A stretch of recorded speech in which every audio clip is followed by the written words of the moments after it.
Entonces, yo advierto lo siguiente. Cuando usted me habla de la propiedad y la equipara como las propiedades físicas organolépticas de las cosas, yo diría, es interesante y seguramente algún tipo de vinculación tienen, ¿no? Pero no pasaría por el rasero de los conceptos técnicos. Porque, por ejemplo, uno no puede decir que la propiedad de los antiguos era tal como usted la describió. Porque la primera pregunta es decir, ¿a qué se referían? Cuando los fenicios atravesaban el Mediterráneo, de Egipto a Grecia, y llevaban perfumes que les compraban las mujeres y sedas, ¿le transferían la propiedad contra el cambio de un denario? Evidentemente que sí. Es decir, aunque no tengamos una información histórica detallada, sería ridículo pensar, ¿no es cierto?, que en Atenas, en Alejandría, en la propia Roma, no había comercio. No, por supuesto. Comercio es hablar de mercado. Mercado es hablar de mercadería. Mercadería generalmente pagada en monedas que están en los museos. Es decir, bueno, pero eso no es la propiedad. ¿Cómo sí. que no? No, eso no es la propiedad. No, un momentito. Para vender yo un perfume a una romana y le pido un denario, estoy haciendo un acto que se llama contrato. Exacto. Y supone transferir la propiedad del frasco del perfume al otro. La propiedad. Y si yo me llega a pagar y no se lo doy, me va a reclamar. Deme el perfume. Cuando tengo el perfume, me lo echo encima. El jus utendi, como usted decía. Y si soy un pródigo, porque no me importa el dinero de mi marido, por ahí desparramos el perfume así, digamos un jus abutendi. Estoy abusando del perfume, estoy rociando el ambiente. Tenemos un concepto de propiedad. Ahora, este mismo concepto, ¿cierto?, en la época romana, que usted acerca muy rápidamente al caso de Alberti, diría, había dos cosas que los romanos igualaban y por sus propiedades eran muy distintas.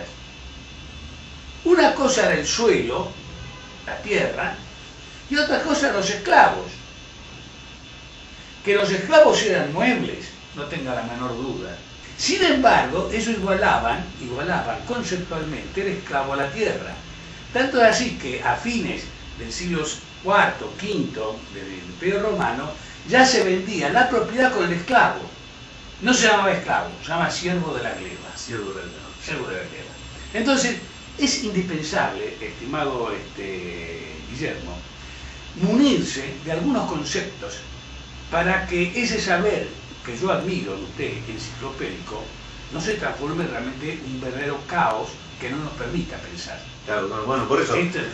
Menos que menos, si usted toma toda la enciclopedia de Oxford, ¿no es cierto?, la tira para decir que el Código Civil termina en el comunismo. Esto es yo lo que admiro en usted, y se lo digo para el tercero, lo recomiendo que lo lean a Guillermo, ¿no?, porque está removiendo las bases de un sistema legislativo en Argentina que puede ser muy bien el origen de algunos graves problemas sociales que tenemos. Todo lo que usted ha dicho de Alberti es verdad, pero inclusive en este caso habría que tomar con cuidado la propia terminología de Alberti. Cuando Alberti dice, por ejemplo, que un código civil es imperialista, no tiene la palabra imperialista el mismo sentido que tendría para un progresista actual, donde el imperialismo es una hegemonía de un país frente a otro. No se veía mal que hubiera el imperio austrohúngaro, no se veía mal que hubiera el imperio francés, es decir, una forma política. Sí. Hoy por hoy, ¿no es cierto?, donde hay imperio vemos el mal. Entonces, lo que está diciendo Alberti es que en verdad un código civil sirve a ese sistema político unitario y hegemónico. Y ahí tiene razón Alberti. Ahora, si uno toma la sociedad argentina, y piensa que para el momento que se dicta el Código Civil tenía alrededor de 800.000, 900.000 habitantes la Argentina, que la consigna de Alberti a gobernar es poblar, ¿no? Tener una legislación homogénea, para poder ofrecer al extranjero. Dice, vea, usted va a venir acá y donde vaya a cualquier parte del país, usted se va a regular por este Código Civil. Yo creo que fue una idea brillante desde el punto de vista del marketing, porque no hace falta, dígame en La Rioja cómo es, y en Catamarca cómo es. Claro, ahora, evidentemente que era un sablazo muy fuerte contra el federalismo. Claro. Eso es verdad. No, pero él dice que los extranjeros que vengan a nuestra tierra tenían para reclamar los derechos declarados en la Declaración de Derechos. Punto, de que cualquier agravio que tienen, tenían esos derechos para ser protegidos. Pero yo le digo la verdad, ¿usted confiaría demasiado en un país que le muestre los derechos fundamentales a la Constitución escrita? Sí. Evidentemente que usted no se confiaría en eso, preguntaría cómo rigen esos derechos en la vida cotidiana. Por supuesto. Entonces, lo que le quiero decir yo es que exponer, ¿no es cierto? Hablo de la política migratoria, como diciendo, ve, acá tenemos el Bill of Rights de la República Argentina, y esto es el pasaporte para usted, convence menos que si vos dígame, pero yo puedo comprar gente y vender gente. No, la esclavitud está prohibida por la Constitución. Bueno, esto me lo aclara. Pero yo puedo comprar un inmueble, puedo comprar mi terreno, porque acá en Sicilia no puedo. Exacto. Acá en Prusia no puedo. Exacto. Porque está el señor feudal, el señor varón, el señor conde. No, usted venga acá, que basta calmar, que le va a vender un lote de terreno y 144 mensualidades. Esto no lo dice la Constitución, pero para el migrante es papita para el loro. Por supuesto. Y fíjese, yo acepto el concepto de esclavo que existía en la Edad Media, inclusive el siervo de la gleba, eran personas que no podían tener el derecho a la propiedad. O sea, la propiedad era una cuestión jerárquica. Esto es como más o menos yo sostener que ese sofá tiene derecho de propiedad. Este sofá está dentro de mi propiedad. Era una cosa el esclavo, una cosa. Lo que no quiere decir lo siguiente, que una perspectiva histórica para su examen, que yo lo vuelvo a alabar, es interesante porque es un desafío. Usted lo que plantea, primero marea. Bueno, por eso quiero aclarar, a ver si lo podemos aclarar. Pero no lo digo porque usted, digamos, lo haya hecho mal, sino que porque marea es como si una persona ingenua, ¿no es cierto?, se presenta a Villa Devoto y dice, pero acá no es sano ni limpio esto, es una porquería. Y usted le contesta, sí, pero la Constitución, el artículo 18, que se da las cárceles sanas y limpias. Vamos, un momentito. Usted como una persona ingenua ve que está sucio y está enfermo. Y entonces pone la atención y dice, a ver, ¿qué puede ser esto? ¿Por qué está enfermo esto? ¿Por el Código Penal? ¿Por la ley de tránsito? Y ha parado muy bien la vista en el Código Civil. Porque si usted analiza la palabra civil, se da cuenta que tiene la misma raíz de civilización. Y si yo diría, usted tiene un código civil enfermo, agárrese, compañero, va a tener una civilización enferma. La gran crítica precisamente de Alberdi, que pasa por este costado, creo yo, aparte de las, digamos, las cosas menores. Es decir, dígame una cosa, nosotros hemos hecho la Revolución de Mayo para hacer un sistema republicano y democrático. Lo de federal, eso venía un poco como consecuencia. Y usted todas las fuentes que me cita, le dice a Vélez Arfield, son de carácter cesario, monárquico. Es decir, ¿cómo puede ser esa su fuente? Y nunca me cita la Revolución de Mayo. Y ni siquiera la Declaración de Derechos, de la claro, propia Constitución, de la cual debería ser hija. Sobre todo que esa Constitución cierra el periplo del 25 de mayo de 1810 a 1853. Ahí se organiza la nación. Pero esa nación se organiza conforme a los principios de Mayo. Entonces, resulta que Alberdi dice, ¿cómo? Y usted, nosotros hemos hecho una revolución. Es más o menos mutatis mutandis, como le gusta decir a los abogados, ¿no es cierto? Yo hago la revolución castrista en Cuba y pongo el Código Civil francés. ¿Cómo no puede andar esto? Usted tendrá que tomar la Declaración Proletario del Mundo Unido, claro, pero no me puede poner el Código Civil francés. Entonces, esto de alguna manera es lo que Vélez Arfield, lo que Alberdi dice a Vélez Arfield. Usted no me cita ninguna constitución democrática, ninguna fuente de legislación democrática, teniendo, porque se lo dice Alberdi, teniendo la legislación patria. ¿A qué se refería? Vea, se refería a una cosa. Primero, a lo que había dado justicia a llamar revolución. Porque una cosa es decir, estoy enojado con Fernando VII. Esa es una cosa. Que fue el argumento, digamos, de esos días. Bueno, Fernando VII cayó, entonces vamos a organizarnos. Pero en realidad si uno lee los trabajos de Manuel Belgrano, de Mariano Moreno, de José María Paso, dice, no, estos querían hacer un orden social diferente. Y acuérdense ser sincero, entre 1810 a 1826-27, la Argentina montó las bases de la Argentina moderna. Cuando viene el rosismo, esto lo explica muy bien José Ingeniero en la Evolución de Ideas Argentina, hay una recapitulación hacia el antiguo derecho monárquico español, ¿no es cierto? Tanto que así que se restablece la esclavitud, todas las cuestiones antiguas, y se llama la restauración de las leyes. ¿Qué leyes viene a restaurar Rosa? La monarquía española. Las de los antiguos. Las de los antiguos. Entonces, todo esto hace, digamos, una especie de conmoción histórica en nuestro país, que es muy importante, pero hay una cosa que tenemos que tener presente, muy importante, y es que se aprueba el Código Civil en 1865. Pero perdón, cuando se aprueba la Constitución, entonces la Argentina abandona el derecho y la propiedad de los antiguos para sumarse a la propiedad de los modernos. No me atrevería a decir eso porque estaría consintiendo con sus definiciones y no estoy seguro si puedo consentir. Bueno, pero en principio, lo que sí, por lo que yo le iba a decir ahora, lo que establece es una cosa. La fundamental cosa que establece la Constitución, sí, que es el principio de orden que empieza a emerger lentamente en el siglo XVI. Y es que las sociedades humanas tienen que organizarse fundadas en la libertad de los individuos. Exactamente. Esto es lo novedoso del siglo XVI.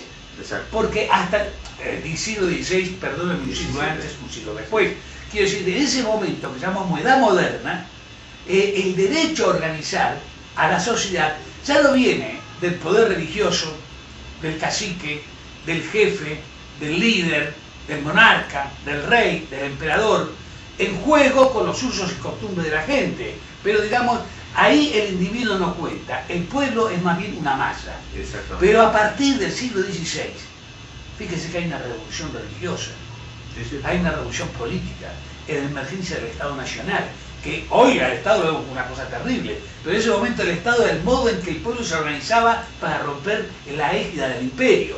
Es decir, todo apunta a sostener la libertad como fundamento del orden de la sociedad. La libertad individual. Y es la libertad individual. En contraposición a la libertad grupal, que era la que prevalecía en las villas y en el imperio. Pero en realidad, si vamos un poquito más viejo, aún podemos ver algunos pueblos más allá de la villa. Es decir, en realidad el colectivismo es el comienzo, digamos, porque es la vida animal. Exactamente. Si uno estudia la vida animal, ¿no es cierto? Cosa más ordenada que un panal yo no conozco. Exacto. La que es reina, la que es zángano es zángano, hay lugar para cada cosa y cada caso en su lugar. Pero no hay golpe de Estado, no hay huelgas, es decir, no hay libertad individual. Claro. La vez que tocó el signo de esto, tuvo que cumplir esto. La evolución de la humanidad es parecida. Es parecida. Hay idas y vueltas. Nosotros encontramos Atenas y Esparta, no son lo mismo. Evidentemente hay chispazos. El inicio de la República Romana no es lo mismo a la época del Imperio. Es decir, hay idas y vueltas.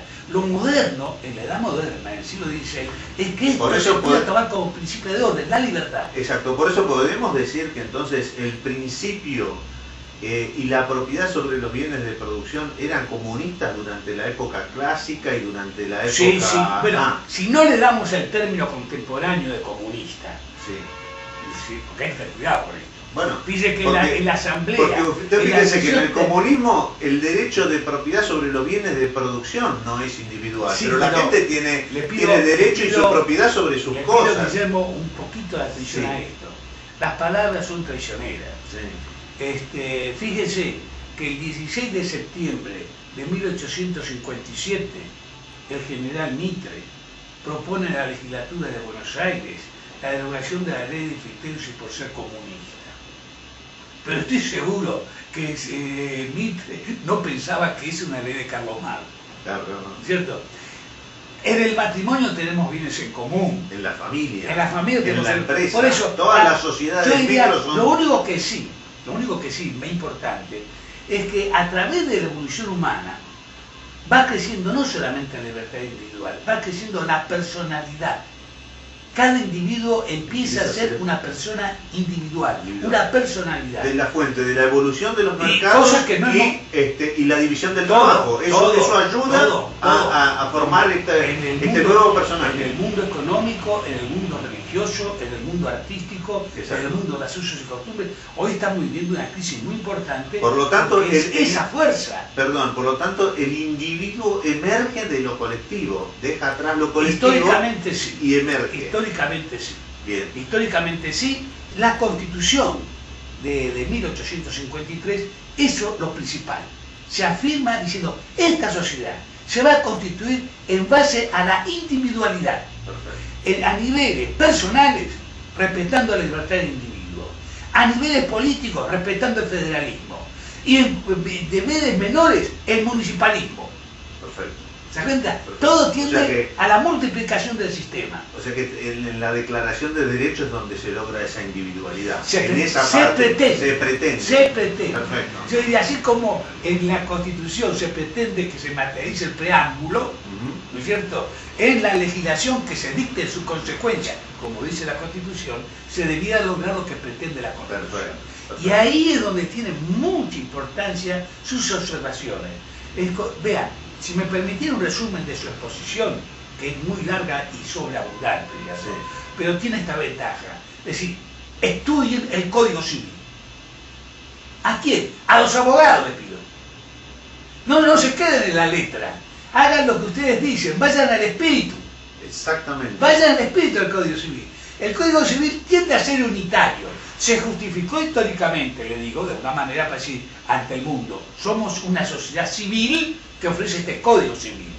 Pero ojo, que vemos algunos efectos.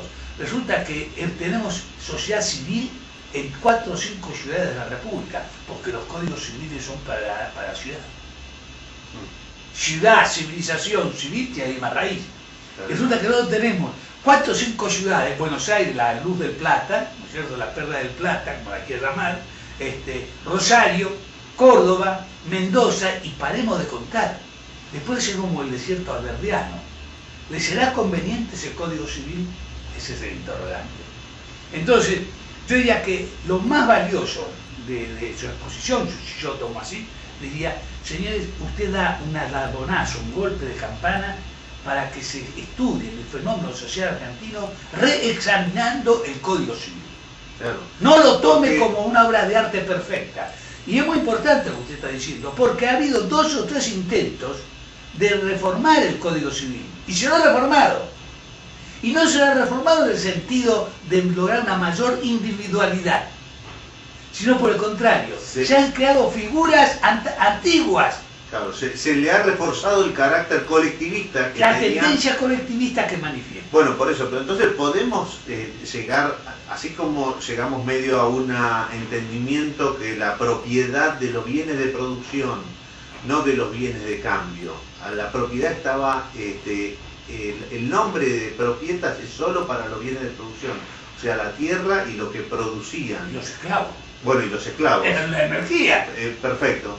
Entonces, en la época clásica y en la Edad Media, eso era comunista, no pertenecía al individuo. Comunal, para no confundir con comunista, perfecto. Ahora, ¿no es ese el espíritu del Código Civil que tiene sus raíces en el Código Napoleónico? No necesariamente. Napoleónico. No necesariamente, porque hay una mistura, Guillermo. Claro. Hay una mistura, es esta. Porque yo lo que estoy viendo es esto, la Declaración de Derechos de la Constitución fue una revolución. Nos sumó al derecho y a la propiedad de los modernos. Pero el Código Civil fue la contrarrevolución, en la cual dejó, por eso Albert dice, en la superficie está el derecho de los modernos, pero en el fondo sigue la propiedad de los antiguos. Tendríamos y eso generó un desafío. Para no desorientar al espectador que nos esté viendo ahora, que paciencia nos escucha en este diálogo, yo diría, habría que hacerlo con el texto de Alberdi con cuidado, porque yo creo que en una correspondencia que mantuve con usted, yo le dije, hay 2, digamos, grandes secciones que también en su exposición pueden inducir a error.